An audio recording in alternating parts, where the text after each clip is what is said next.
Salah satu kegunaan dari past future tense itu adalah untuk menyatakan suatu pemikiran di masa lalu yang mana seseorang percaya akan terjadi di waktu yang akan datang. Tidak peduli hal itu terjadi atau tidak.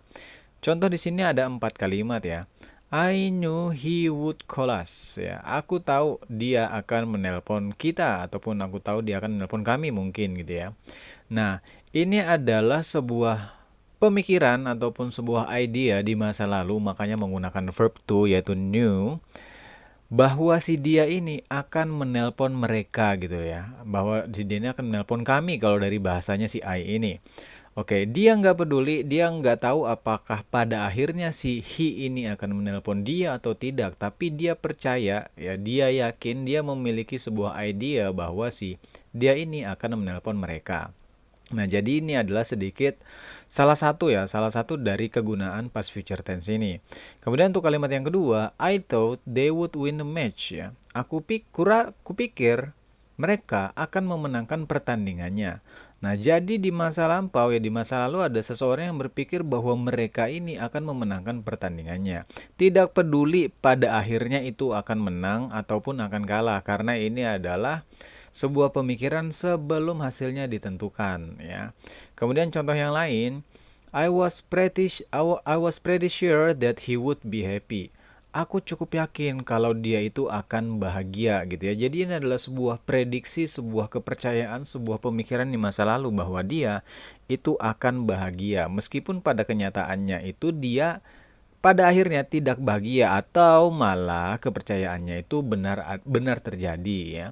Kemudian contoh yang keempat adalah she knew we would be angry ya. Dia tahu ya, bahwa kita akan marah. Jadi si dia ini memiliki sebuah idea gitu ya bahwa dia itu tahu kalau si kami ini atau si kita ini itu akan menjadi marah ya. Kalau benar ya berarti pemikirannya benar, kalau salah ya nggak masalah gitu ya kan, karena itu adalah salah satu fungsi dari past future tense.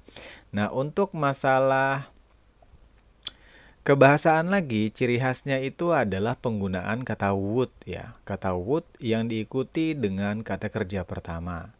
Ya, atau di sini diikuti dengan be ya. Contoh di sini nih. Ya, jadi polanya itu struktur kebahasaannya itu adalah menggunakan will ditambah verb satu. Jadi would call, would win, ini yang bawah ya. Will be ditambah dengan complement ataupun modifier ya. Would be happy atau would be angry. Nah, would ini itu sama seperti auxiliary model yang lain, apabila diikuti oleh kata kerja itu harus kata kerja bentuk pertama. Dan di sini kenapa di sini pakai be, kenapa di sini nggak pakai be ya? Karena di sini ada kata kerjanya. Sementara ini nggak ada kata kerja, jadi muncullah be ini ya. Karena setelah would itu bukan kata kerja melainkan adjektif. Juga seperti di sini ya, would kemudian adjektif. Jadi dia pakai be. Nah, jadi di sini bukan would be call us atau would be win, tapi harus would call karena setelah would kata kerja pertama. Sementara kalau setelah would tidak ada kata kerja, ditambahkan dengan kata be seperti itu ya. Semoga bermanfaat.